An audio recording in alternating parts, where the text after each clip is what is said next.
Okay folks, MBS here. Hey look, I'm going to cover a little bit of old territory here. An old Asian carbine, Nikkei carburetor. Lots of these overseas carburetors had an idle solenoid like that fitted to them. May not be exactly that sort of shape, could be just a pintle sticking out, and it actually seats inside the carburetor. This is an internal one, so there's a needle inside there.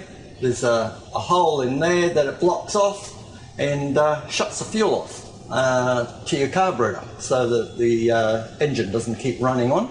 Alright, that's the whole intent of them. Now, in this one, this is out of an Asian that I did not long ago. Fuel comes down a port, goes in through all these little tiny holes here.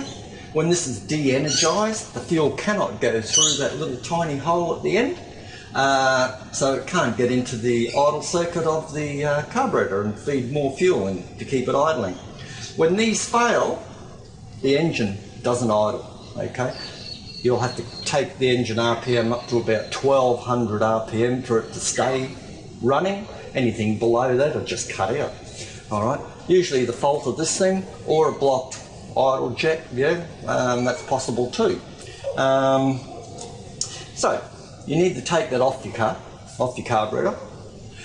You can put this whole body onto the negative post of your battery and connect this wire to the positive and listen for it to click.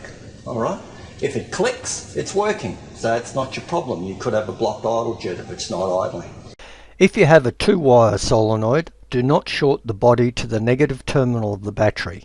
If you apply 12 volts to the incorrect wire, you will short the battery and possibly burn yourself and or damage sensitive electrical components.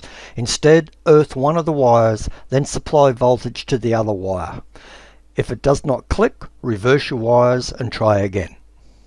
Alright, I told you how to modify this in the previous video. Now I'm going to show you, because the reason I didn't destroy this one initially is I wanted to sell it on eBay, but I mean, it's not worth anything, so I'm just going to destroy it to show you how to modify it to get your engine running again. Obviously the ideal thing is if you can find one of these, won't be this one because I'm about to destroy it, get yourself a new one or a second-hand one if you can find one. But all else fails, you can't get it, and you've diagnosed it down to this being faulty, not working when you're connecting power to it. We're going to snip it and get rid of that problem.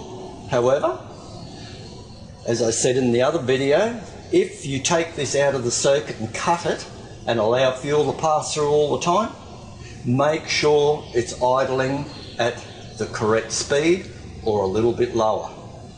I've known some cars that you take it 50 RPM over above the idle speed spec, and they'll keep running on when this is disconnected when you've modified it.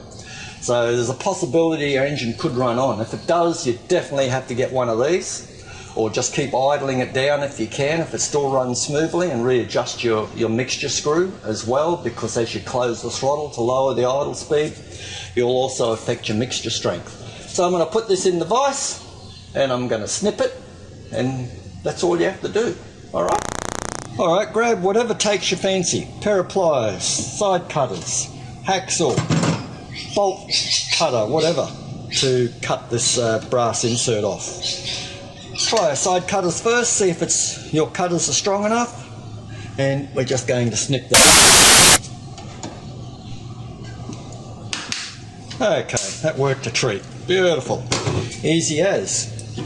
Now make sure that when it's cut that these burrs don't overhang and interfere with you screwing it back in. And that's ready to put back in. Easy.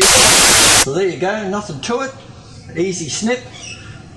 All of them are the same, just different designs on the end, yeah.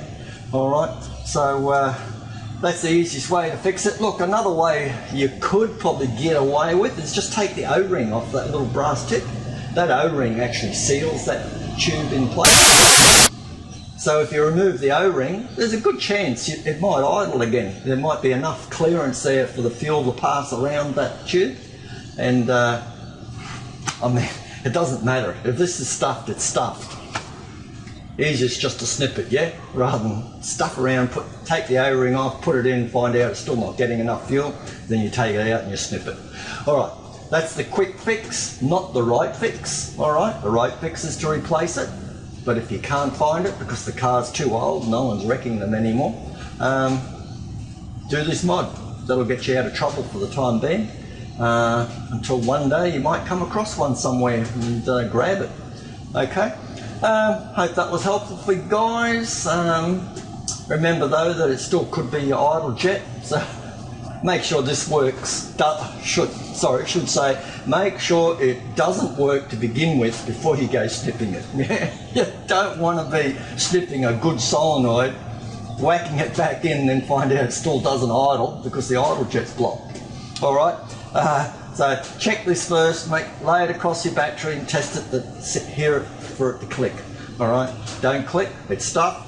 You can do what you like with it. Just snip it, put it back in, and your car should idle. Okay, catch you in another video.